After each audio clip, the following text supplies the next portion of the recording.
Bismillahirrahmanirrahim. Istiqamah itu dari kata qamah ditambah ista. Qamah itu asalnya tegak, lurus, sempurna.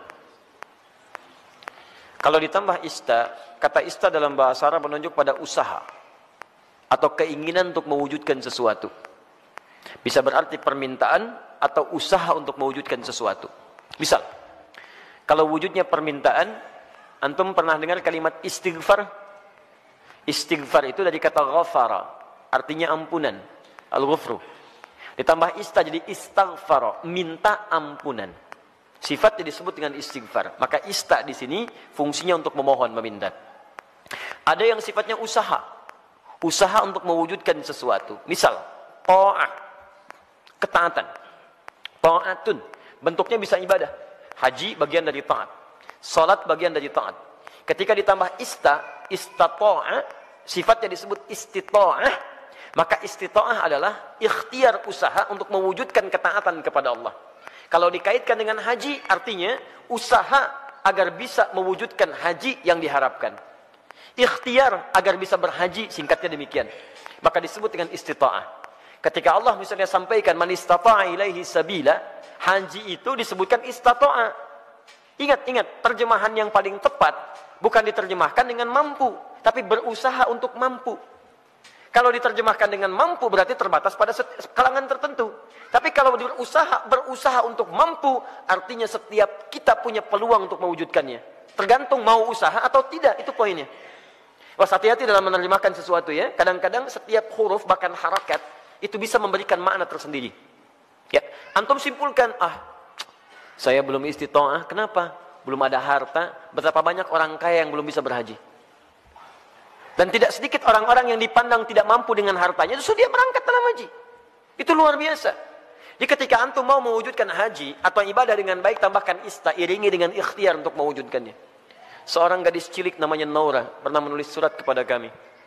Ya, dan saya menangis membaca itu dalam kamar hotel. Dan saya mendoakan kepada Allah supaya diwujudkan cita-citanya. Ustaz Adi, saya Naura, kelas 4 SD, baru hafal 4 juz ya Ustaz Adi. Mohon doakan saya agar bisa menjadi penghafal Quran. Saya ingin jadi hafid, ingin memberikan mahkota di kepala orang tua saya. Mohon doakan Ustaz Adi, semoga saya sekeluarga bisa umrah bersama Ustaz, haji ke Baitullah. Masya Allah. Saya diam, saya menangis. Dan saya bermohon kepada Allah agar menerima bagian dari doa dinda itu. Anak kecil polos menulis dengan guratan tangannya. Tum tahu apa yang terjadi? Dia cuma menuliskan kalimat, tapi kalimatnya sampai menggetarkan arsy. Saya baru tahu kemudian sehari sebelum ini, sebelum hari ini, hari Rabu kemarin. Kalau doanya sudah dijawab oleh Allah jauh sebelumnya. Dari mana doanya? Dialihkan lewat yang lain supaya ada sinergi dalam kebaikan. Syekh Ali Jabir yang pertama merespon itu. Awalnya saya ingin berangkatkan kemudian di bulan November, tapi Allah menginginkan lebih cepat dia berangkat.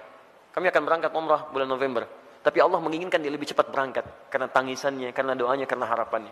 Melalui Syekh Ali Jabir, Masya Allah, semoga Allah rahmati beliau, berikan kebaikan. Ya, kemudian diberikan dengan sekeluarganya umrah. Dari tulisan tangan anaknya, yang diberangkatkan dianya, adiknya, bapaknya, ibunya. Bayangkan, bagaimana anak ini berusaha dalam kebaikan.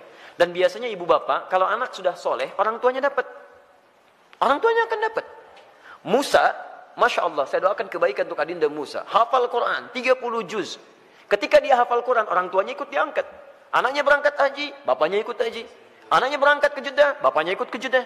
Semua orang tuanya. Dan yang dicari biasanya orang tuanya. Silahkan cek. Bukan berapa hartanya, bukan macam-macamnya. Ketika ada anak orang baik, antum akan tanyakan siapa orang tuanya. Silahkan cek. Makanya dalam ilmu hadis, ketika ada hadis diriwayatkan oleh seorang anak, maka nama anak akan dihilangkan, tapi dilekatkan pada bapaknya. Abdullah bin Abbas, nama aslinya Abdullah, bapaknya Abbas. Ketika ada hadis riwayat Abdullah bin Abbas, kalimat Abdullahnya dibuang. Disingkat jadi Ibnu Abbas, anaknya Abbas. Ingin menunjukkan karena Abdullah jadi baik karena peran bapaknya. Abdullah bin Umar, anaknya Umar, disebut Ibnu Umar. Silakan. Abdullah bin Amr bin As, dihilangkan Abdullahnya disingkat Ibnu Amr bin As. Kenapa? Ingin menunjukkan bahwa ada peran orang tua di dalamnya. Jadi kalau antum ingin anaknya soleh, orang tuanya soleh duluan. Soleh duluan. Dalam bentuk sikap ya, bukan bentuk nama. Ustaz, nama saya soleh, istri saya solihah. Kenapa anak saya belum begitu? Antum belum diwujudkan dalam bentuk ikhtiar. Itu masalahnya. Jelas ya? Di teman-teman, ayo masukkan nilainya ke situ, hadirkan ke situ, ikhtiar kita, dan insya Allah ada kebaikan di dalamnya. Yang paling menarik sekarang istiqamah. Istiqamah dari kata qamah.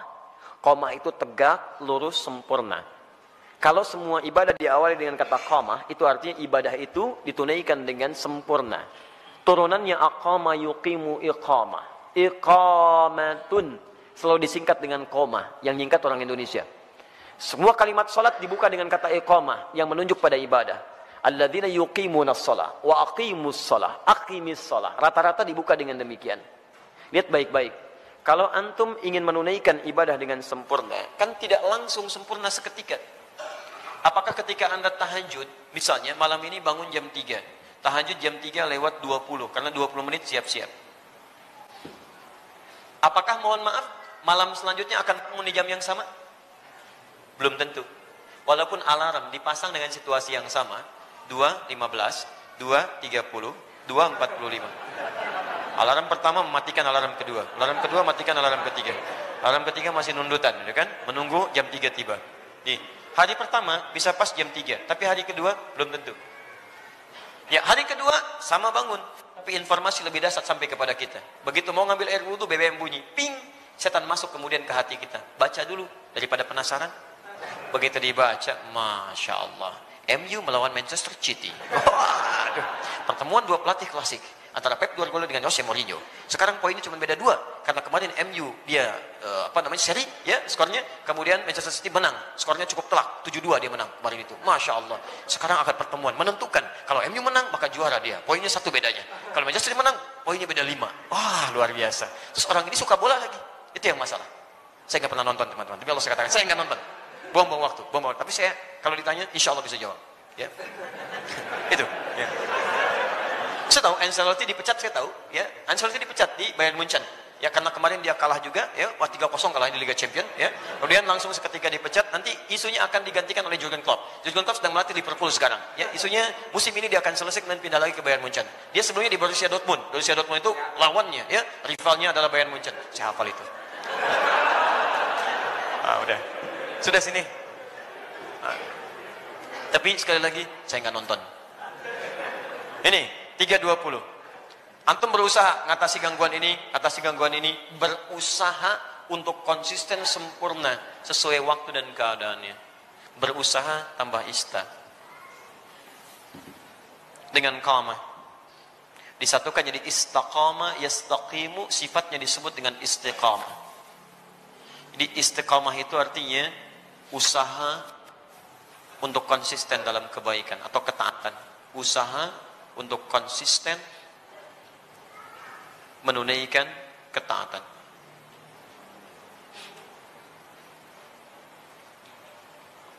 Istiqamah tahajud, istiqamah puasa, istiqamah baca Al-Quran, istiqamah berdoa dalam kebaikan.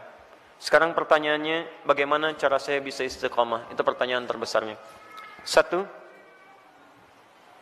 istiqamah dimulai dengan ilmu, pengetahuan dulu. Kalau antum kerjakan sesuatu tanpa pengetahuan, maka tidak akan ada motivasi bagi kita untuk menguatkan hal yang ingin kita kerjakan. Bahkan Nabi SAW pun ketika akan diangkat menjadi Rasul, kemudian diberikan tugas beliau untuk berdakwah, itu jedanya 5 tahun sampai berdakwah, dan dari jeda itu diberikan dulu bekal pengetahuan. Apa ayat yang turun kepada beliau? Pertama kali wahyu pertama turun, Iqra. Diminta belajar dulu. Belajar. Baru kemudian setelah turun pengetahuan yang cukup, baru 5 tahun setelah itu, 615 Masehi, diberikanlah tugas kemudian dengan turunnya Quran surah ke-74 Al-Mudaththir untuk berdakwah secara terang-terangan. Nah, sekarang antum ingin istiqomah di bidang apa? Misal antum pilih dulu, saya ingin istiqomah satu-satu lah, gak usah semuanya. Misal, saya mau istiqomah dalam sholat dulu. Maka sebelum antum tunaikan ibadahnya, antum keluarkan dulu hadis-hadis, ayat-ayat dari Al-Quran, hadis dari Nabi, petunjuk sholat yang benar. Kalau antum tidak keluarkan ini, nanti antum akan istiqomah pada yang salah. Karena boleh jadi antum sholat dengan cara yang keliru. Salah takbirnya, kemudian salah rukunya, salah sujudnya, maka turunkan kemudian pengetahuannya untuk memudahkan kita dalam menunaikannya. 1. Yang kedua, keluarkan kemudian motivasi-motivasi positifnya. Ya, keutamaannya. Keutamaan itu untuk selalu memotivasi kita kala kita sedang menurun ya, dalam mengerjakan amal soleh yang dimaksudkan. Misal, itu boleh dituliskan. Saya ingin tunaikan tahajud, ingin istiqamah. Antum keluarkan keutamaan tahajud, tuliskan. Ada 4 keutamaan tahajud dalam Al-Quran. Quran surah 17 ayat 79 sampai dengan 81, paling kiri sebelah atas. 1, mengangkat karir di tempat terbaik. Asa ayyab'atsaka rabbuka maqama mahmuda. 2, mendapat bimbingan Allah saat menjalani aktivitas. Wa rabbi adkhilni mudkhala sidqin. 3, mendapat bimbingan Allah keluar dari kesulitan. Wa akhrijni mukhraja sidqin. 4, mendapat perlindungan dari Allah ketika diganggu oleh orang lain, langsung tanpa perantara. Wa ja'alni min ladunka sultanan nasira. Demi Allah saya katakan ya, saya mohon kepada antum kalau masih punya banyak tugas, pekerjaan macam-macam tuh jangan tinggalkan tahajud. Walaupun cuma 2 rakaat, witirnya 1 rakaat. Jangan tinggalkan. Kalau antum konsisten, maka nilai-nilai kebaikan akan Allah berikan. Supaya jadi motivasi, antum tuliskan itu. Tempelkan di samping kanan, di dinding tembok kita mau tidur itu, sampaikan sebelah kanan. Tempelkan. Di begitu antum mau tidur, antum bisa melihat itu. Dalam keadaan lupa pun ketika antum melihat itu, antum bisa termotivasi untuk bangun di malam harinya. Kalau bisa tambahkan kalimat di bawahnya. Ya, tambahkan kalimat di bawahnya. Apa kamu merasa sudah ada jaminan surga? Nabi aja ahli surga, tahajud. Kamu bukan nabi, bukan rasul, bukan ahli surga, gak mau tahajud. Apakah kamu masih sehat sampai malam ini? Tuliskan. Sampaikan. Dibuat kalimat-kalimat quote-quote yang indah untuk memotivasi kita ibadah. Ayo. Non muslim aja punya quote untuk kehidupan mereka. Masa urusan akhirat kita gak punya quote yang baik? Hadirkan. Kita antum tuliskan, jadi motivasi. 2.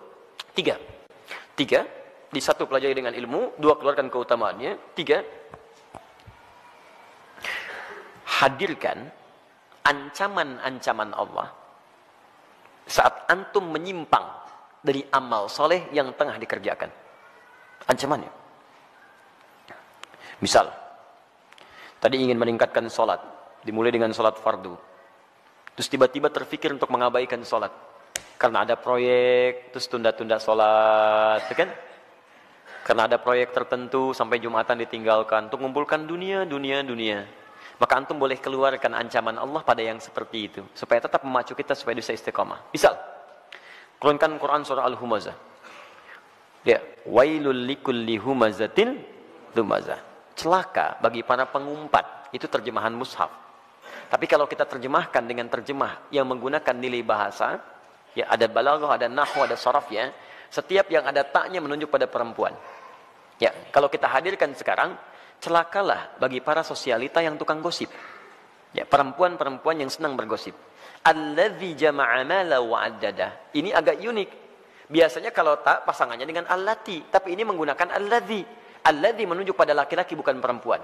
Istrinya suka gosip, laki-lakinya suaminya suka mengumpulkan harta. Di suami sibuk dalam bekerja, istrinya sibuk menggunakan harta suami untuk kumpul-kumpul cuman gosip dan sebagainya. Lihat, alladzi jama'a mala wa addada. Yang suaminya sibuk dalam bekerja cuman ngitung-ngitung hasil aja. Keuntungan sekian, ini sekian, ini sekian. Mama, ini yang kita dapatkan begini-begini. Ya Pak, besok Mama pakai untuk pertemuannya Pak, arisan. Ya gitu cuma begitu. Berangkat ngobrolin orang begini macam-macam. Jadi habis di situ aja. Suaminya berangkat gelap, pulang gelap, berangkat lagi macam-macam. Enggak ada kenikmatan dalam kehidupannya. Lihat, yahsabu anna malahu akhlada. Dia kira harta itu bisa membuat kekal di dalam kebahagiaannya. Perhatikan, sampai sholat ditinggalkan. Jumatan diabaikan. Karena ada orang yang berusaha meninggalkan, menukar akhirat itu untuk dunia yang semata. Ya, Quran surah ke-62, ayat ke-11, paling kiri sebelah atas. Wa idza ra'au tijaratan aw lahwan infaddu ilaiha fatarakuka qa'imah. Qul ma 'indallahi khairum minallahi wa minat tijarah. Ada sementara orang yang ketika engkau berkhutbah Muhammad tiba-tiba maaf, dia meninggalkan engkau sendirian berkhutbah, dia kejar kemudian kafilah-kafilah dagang itu. Ayat ini turun, ini sebagai pelajaran karena dulu di awal masa Islam, awal Jumatan, Nabi sedang khutbah, tiba-tiba muncul kafilah dagang. Diskon besar, 90%, 90% lewat tuh, samping masjid. Mereka yang masih lama iman meninggalkan Nabi berkhutbah, mengejar barang dagangan itu. Lihat, selalu rumusnya begini. Kalau tidak disebutkan di Quran siapa orangnya, kapan kejadiannya, artinya kejadian itu akan berlaku umum di masa-masa selanjutnya. Dengan situasi yang berbeda. Masya Allah, antum bisnis nih, keuntungannya 10 miliar teman-teman sekalian. Tapi tanda tangannya dilakukan pas saat sholat Jumat. Pilih mana antum? Ngejar proyek 10 miliar, atau antum Jumatan dulu baru kemudian kejar proyek itu. Pilih mana? Pas tanda tangannya waktu Jumat. Yang kalau dalam ikhtiar manusia, maaf, ikut Jumat dulu lewat proyek ini. Ambil proyeknya, tertinggal Jumatnya. Pilih mana? Ikut Jumat atau ambil proyek. Dan tidak ada pilihan yang ketiga, ikut Jumat dapat 10 miliar. Nggak ada. Gak usah maksa antum, di sini saya tegas. Waktu kita terbatas. Ini yang tidak mudah. Maka bagi yang seperti ini, ada muncul ancaman Allah di dalamnya. Lihat ancamannya positif. Qul ma indallahi khairum minal lahwi minat tijarah. Katakan Muhammad pada orang-orang yang masih senang dengan yang seperti itu, menukar akhirat dengan dunianya, atau hanya senda gurau aja, canda dia dengan yang seperti itu, cuman canda aja. Allah sudah siapkan ganti yang terbaik untuk dia. Apa alasan paling logisnya? Wallahu khairur razikin, saya yang tentukan rezekinya. Ayo kamu ikut ke sana, saya buat kecelakaan di jalan. Ayo kamu dapatkan itu, maut sudah menanti kamu sekarang. Jumat tidak dapat, harta nggak diperoleh. Mau apa kamu? Kalau dia mau datang dulu, saya ganti dengan yang lebih baik. Dia dapatkan proyeknya, dia dapatkan ketenangannya. Diberikan yang terbaik. Tapi kalau antum paksa tinggalkan itu, maka ayat diteruskan. Yahsabu anna malahu akhlada. Kalla layumbadanna fil hutama. Bagi orang yang rela meninggalkan ibadahnya, hanya untuk urusan dunianya, dunia dibagi dua. Tijarah untuk bisnis, lahun untuk yang tidak bermanfaat. Ninggalin tahajud cuma untuk sekedar nonton-nonton yang tidak jelas. Ninggalin sholat hanya untuk sekedar nonton-nonton yang tidak jelas. Ada konser, ayo lewat. Isanya, maghribnya, ayo lewat. Silahkan. Beli tiket, beli ini, beli itu, ayo. Ada yang joget-joget, ada yang macam, ada yang mabuk ini itu. Dia itu lahun namanya. Dia kira akan abadi dengan keadaannya. Lihat baik-baik. Saya siapkan neraka spesial, namanya Hutamah. Wa ma adraka mal Hutamah? Tahukah engkau apa tipikal neraka spesial Hutamah itu? Narullahil muqadah. Neraka itu spesial karena akan dibuat membakar dari ujung sampai dengan kedalamannya. Lihat. Allati tattali'u 'alal afidah, sampai dengan ke otak yang paling dalam. Innaha 'alaihim mu'sadah. Kalau dia enggak berubah, dia neraka itu mengintai menunggu. Kamu cepat pulang ya, saya tunggu. Cepat pulang, saya tunggu. Fi amadim mumaddadah, dan dia tidak dibiarkan tapi terikat secara singkat. Orang yang hidupnya mau meninggalkan ibadah hanya untuk urusan dunia, maka di nerakanya nanti, di neraka gambaran singkatnya, itu akan diikat begini. Bukan dilepas. Karena nanti ada orang di neraka yang biasa itu dilepaskan. Begitu haus dia ngambil air, airnya dari timah, ambil. Mau makan, makannya dari duri. La yusminu wa la yughni min ju'. Ayo ambil dan sebagainya. Tapi yang ini enggak punya kesempatan, diikat begini. Cara membakarnya, kalau yang lain apinya langsung, kalau ini tidak. Dari ujung kaki seperti dilas. Sampai dalamnya matang. Dan ini tidak akan pernah naik kalau belum matang. Awas, matang dulu. Begitu sudah matang naik, yang ini sembuh, ini matang dulu. Sampai ke ujung akal yang paling dalam, al-afidah. Afidah itu jamak dari fuad. Yang menentukan, yang merancang kegiatan kita. Seakan-akan Allah katakan begini, ini isi otak kamu ini apa sih? Yang lain masih mikir sholat, baca Al-Quran, macam-macam. Otak kamu ini lagi. Maksiat lagi. Sampai meninggalkan ibadah, saya bakar sampai ke otak yang paling dalamnya. Supaya nampak isi otak kamu ini apa. Terus, dan diikat. Kalau mau coba silakan. Tapi disampaikan supaya kita tidak masuk ke dalamnya. Makanya antum keluarkan, tuliskan ancamannya. Begitu sudah seperti itu, maka berusaha untuk mewujudkannya. Bismillah, antum berdoa kepada Allah. Yang terakhir berdoa. Minta supaya dikuatkan oleh Allah Subhanahu wa taala. Ya, minta supaya dikuatkan oleh Allah Subhanahu wa taala. Makanya nanti ada doa-doa. Ya, ada doa-doa untuk bisa dikuatkan dalam keimanan. Allahumma tsabbit qulubana ala dinik. Ya Allah, kuatkan hati kami ya Allah dalam tuntunan agamamu. Rabbana la tuzigh qulubana ba'da idh hadaitana. Ya, wa hab lana min ladunka rahmah innaka antal wahhab. Ya Allah, jangan geser keadaan hati saya setelah saya kuat berada di jalan-Mu ya Allah. Anugerahkan saya keturunan terbaik untuk menjaga iman kami ya Rabb. Jadi, belajar ilmunya, belajar ketentuannya, hadirkan motivasinya, jauhi kemudian ancamannya, setelah itu berdoa kepada Allah untuk dijaga. Dengan itu, fammastaqamu, disebutlah orang ini istiqamah. Tatanazzalu alaihimul malaikah, maka diturunkan oleh malaikat untuk menjaga sifat istiqamahnya. Nanti ada bisikan dari malaikat. Ada bisikan, masuk lewat sifat takwa. Di orang istiqamah itu, kalau ikhtiar tadi 4 ditempuh dengan baik, maka malaikat turun untuk menjaga dia. Tatanazzalu alaihimul malaikah, dijaga oleh malaikat. Apa penjagaannya? Bisa penjagaan terus kepada ibadah dan dijaga dari maksiat. Yang kedua, dijaga supaya tidak bersedih dalam kehidupannya. Allah khaufun alaihim walahum yahzanun. Dijaga supaya tidak sedih, artinya dia tenang. Dan dijaga supaya tidak gelisah, artinya dia senang dalam kehidupannya. Maka kalau malaikat sudah turun, Masya Allah, antum bisa rasakan sendiri. Dulu ketinggalan sholat fardu terlambat, biasa-biasa. Sekarang ketinggalan tahajud, menyesal antum. Ya Allah, ya Allah. Hebatnya, begitu ada pikiran maksiat, langsung diluruskan oleh Allah. Itu nggak baik buat saya, tinggalkan. Itu nggak bagus, tinggalkan. Nah, jadi demikian caranya bagi teman kita yang di Jember. Semoga Allah bisa berikan kebaikan-kebaikan untuk kita semua dan bisa menghadirkan sifat istiqamah.